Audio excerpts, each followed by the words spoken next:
Hi, I'm Mitch Nelin. I have here a Mandocello built at Dammann, the Dammann Luthiery in Charlottesville. And I love Mandocello. I've been playing Mandocello for almost 50 years, which is crazy.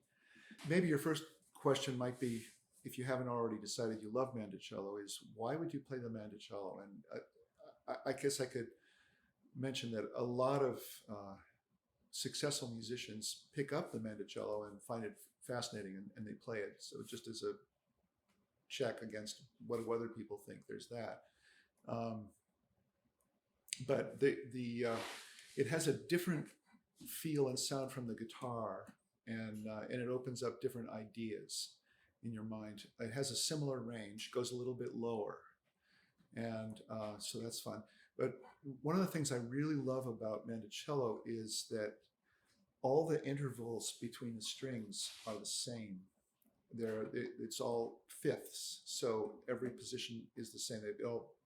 Every chord position and scale position transfers exactly the same up and down the neck, unlike the guitar, which has that odd little jog between the G and the B string, and complicates your life. And this is simplicity. So that's a C chord, and that's a G chord. It looks just the same, but and that's a call a C6. But it's just really easy to play. As the long and the short of it is that it's very, very easy. So your chord shapes, so forth. Easy to find, easier to find your way around once you get used to it. Of course, you have that cost of entry, but that's really charming. Now, this instrument in particular, they've developed an adjustable neck, a way of adjusting the angle of the neck, so that if your action it changes due to weather conditions, air pressure and humidity, seasonal change, you may have had the experience of suddenly your action is too high or too low.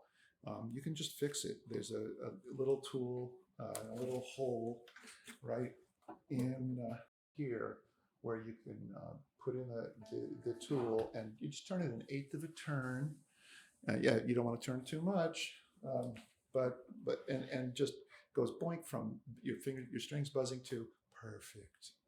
And so it's not just like, oh, it's okay. You can get it perfect, exactly. You can dial it into just the right action. So that's where it's at right now. It's really easy to play, and if you want to be able to hit it harder, of course, you can crank it up higher. But this has got a really loud voice, loud, strong voice, so you don't really need that. And yeah, so that's a cool thing about it. And you'll notice that there's no sound hole in the front, and that allows it to be louder because you've got one solid piece of wood. And if you have a solid piece of wood without a hole in the middle, you can make it thinner, and a thinner one is going to transmit more sound. So that's very cool. But it does have a vent here, and which has a double purpose. One is that it releases that air pressure from the vibrating of the internal cavity. Actually, it has three purposes.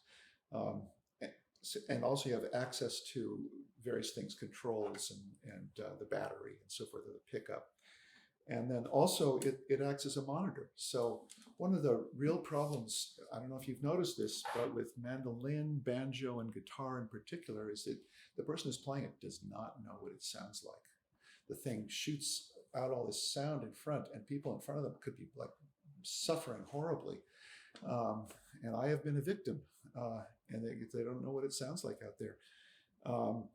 Because the sound just travels so much that way, and relatively little comes up to the ear. This thing shoots a lot of sound right up straight at your face, and you really know what's going on. And it's so cool. It's also fun just to be able to hear yourself like that. And yeah, so that's cool. And let's see, what else do we have here?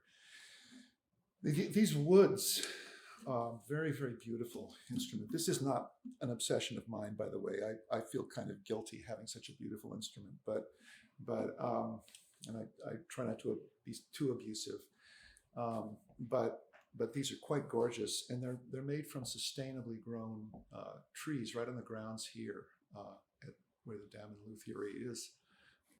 In recent years, they've begun making guitars with what's called a double top. Maybe you know about this more than I do, but there's a little piece of little sandwich type of arrangement in the top that allows you to have an even thinner top, as I was talking about before, the thin top. And then you have a little structural element that makes it hold together, and still lets you have this very thin top, and very responsive, and that they become much more acoustically vibrant. So there's very strong upper partials, or whatever you want to call them, the higher overtones, so called. And just sheer volume, loudness, which means basically you don't have to hit it as hard to get where you want to be. And it's a gas. It's really fun.